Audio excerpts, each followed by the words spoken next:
Douleur abdominale très intense, fièvre, tachycardie et hypotension.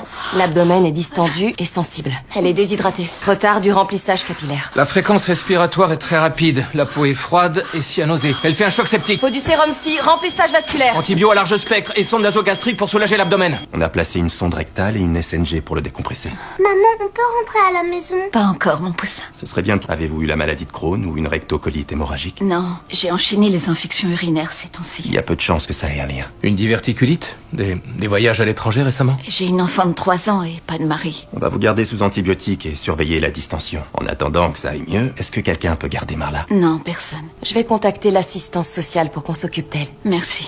Elle arrive quand, l'assistante sociale? Elle a dit une demi-heure. Si tu allais t'amuser avec les jouets, d'accord? C'est à cause de moi que maman est malade. Non, ma chérie, c'est pas ta faute. C'est comme ça, parfois les gens sont Maman, malades. elle a bu mon popo. Ta maman a vu ton popo? Non, bu.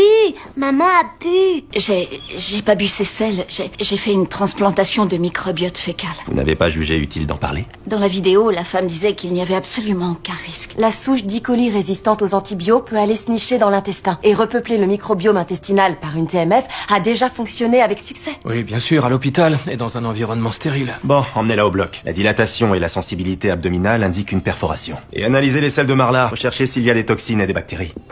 Isolez et séparez l'artère et la veine colique moyenne. Réséquez à la graffeuse la partie proximale et distale du côlon autour de la perforation. C'est pas bon du tout. La pression pendant la mobilisation a dû déchirer la capsule splénique. On va devoir faire une splénectomie. Isoler la rate. Séparer le pédicule vasculaire à l'aide d'une agrafeuse. Mais ne touchez surtout pas au pancréas. Docteur Melendez, le prélèvement de sel que vous m'avez fait parvenir, la patiente a dans les 70 ans, c'est ça? Non, elle a à peine 3 ans. Alors, ses taux d'acide isobutyrique et isovalérianique sont anormalement élevés. Elle risque de développer de très graves problèmes cardiaques. Mais on vous a réveillé plus tôt que prévu parce que nous devons vous parler de quelque chose. Votre microbiote intestinal a révélé un taux élevé de cholestérol. Ce dont vous ne souffrez pas, contrairement à votre fille. Marla a un taux élevé de cholestérol. Elle souffre d'une maladie génétique, l'hyperlipidémie. Le scanner coronaire montre un rétrécissement de 90% de l'artère principale du cœur. Je crains que votre fille n'ait besoin d'être opérée de toute urgence. Code bleu! Je vous en prie, sauvez-la! Elle fait un arrêt cardiaque.